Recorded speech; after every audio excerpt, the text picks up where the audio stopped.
Nouveau projet, d'après une photo, sélectionnez la photo à ouvrir.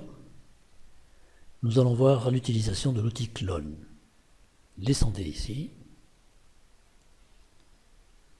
Cliquez, chargez la photo actuellement sélectionnée ou alors chargez une photo dans l'ordinateur. Alors là, je vais charger celle qui est actuellement sélectionnée, c'est-à-dire celle-ci. Donc, je clique, elle se met ici. J'ai un petit message qui m'indique que je dois taper majuscule plus clic gauche pour définir le point de départ du clonage.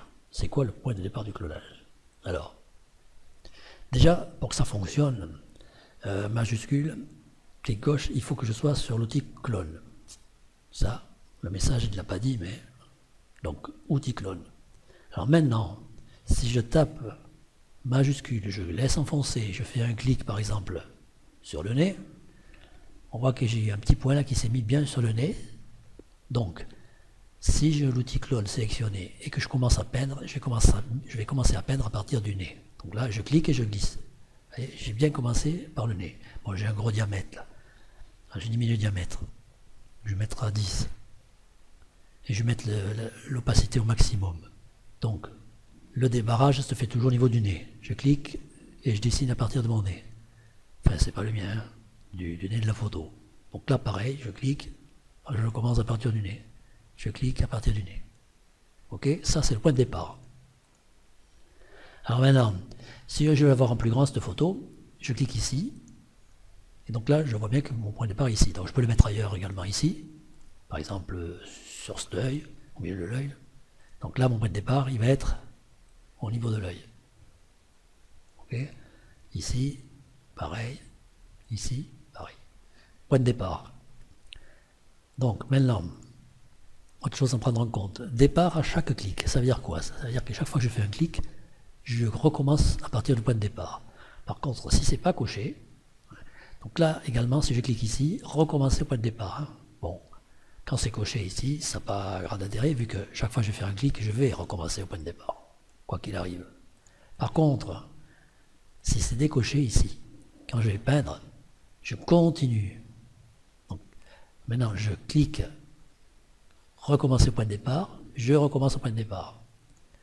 Je vais relâcher mon bouton de la souris, je reclique ici, et là, je ne vais pas recommencer au point de départ vu que ce n'est pas coché. Je vais continuer en fait. Oui, je continue. Ici, je continue. Ici, je continue. Bon là, on sort de la photo. Par contre, on va aller jusqu'au maximum de la photo. C'est-à-dire, donc, hop, ici. Voilà, ici, la photo s'arrête ici. Ouais. Une fois que la photo est terminée, donc là, par exemple, si je clique ici pour dessiner mon clone, ben, il ne se passe rien. Ah, mais ça va pourquoi? Et parce que je suis déjà à l'extérieur de la photo. Ok? Donc, je vais revenir au numéro 1. Donc, quand c'est décoché, je vais commencer au point de départ. Donc, je vais mettre le point de départ, je vais me le mettre. Bon, je peux le faire ici, hein, ou alors j'agrandis ici, ou alors, comme on l'a vu, touche majuscule enfoncée et je clique directement ici, vu que c'est la même photo. Bon, si c'était une autre photo qui était à cloner, forcément, il faudrait le faire ici. Hein. Donc, point de départ. Donc là, je suis sûr que je vais commencer au point de départ. Au milieu du nez, non? J'ai relâché mon bouton.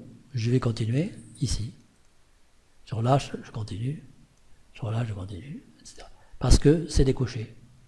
Si c'est coché, ben là, je ne continue pas. Je recommence à chaque fois. Ok? Bon, si c'est un peu dur à comprendre, il faut regarder la vidéo plusieurs fois. Donc là, c'est pour aller chercher nos photos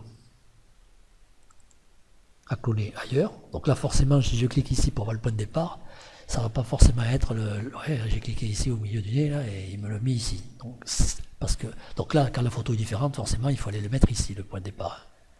Bon, ici, ou alors, on clique ici pour l'agrandir. Là, je vais le mettre, par exemple, ici. On vérifie bien que je suis sur clone, l'outil clone, et je dessine donc à partir de l'œil d'ici. Et là, bon, là comme je sors, forcément, donc là je fais chaque fois un point de départ vu que c'est coché. Ok. Alors maintenant on va faire un exercice pratique. Je vais lui mettre davantage de cheveux à lui. Qu'est-ce que je vais faire? Donc je vais lui charger la même photo en clone. Voilà. Je vais mettre un diamètre plus élevé. 40, 30, allez. 30, maximum d'opacité. Et le point de départ, je vais le mettre au niveau des cheveux. Donc je me mets ici, je maintiens la touche majuscule enfoncée et je fais mon clic. Ou j'aurais pu le faire également ici, hein, comme on a vu. Donc là, maintenant, je vais commencer à peindre au niveau des cheveux. Sauf qu'au lieu de commencer ici, vu qu'il y en a déjà, je vais commencer plus bas. J'ai fait un zoom avec la molette de la souris. Et je vais faire au pas. Alors, un petit truc à en prendre en compte aussi que j'ai oublié. Je vais dessiner avec des bords doux. Et je diminue mon diamètre. Donc, mon point de départ, il est OK. Départ à chaque clic, OK. Et voilà, je garnis. À la limite, tu peux faire un point de départ de nouveau ici, pour avoir les cheveux qui vont dans ce sens-là. Point de départ, clic, avec majuscule enfoncée. Voilà, bon, il ne faut pas y aller en mettre trop non plus, parce qu'après, ça ne sera pas naturel. Mais donc, on voit que là, maintenant, il est bien garni au niveau des cheveux. On va vérifier historique. Mais non, je ne vais pas faire historique début fin, je vais carrément sauvegarder la scène, et on va voir directement sur les photos ce que ça donne. Donc là, c'est avec les cheveux. Là, c'est champ de cheveux.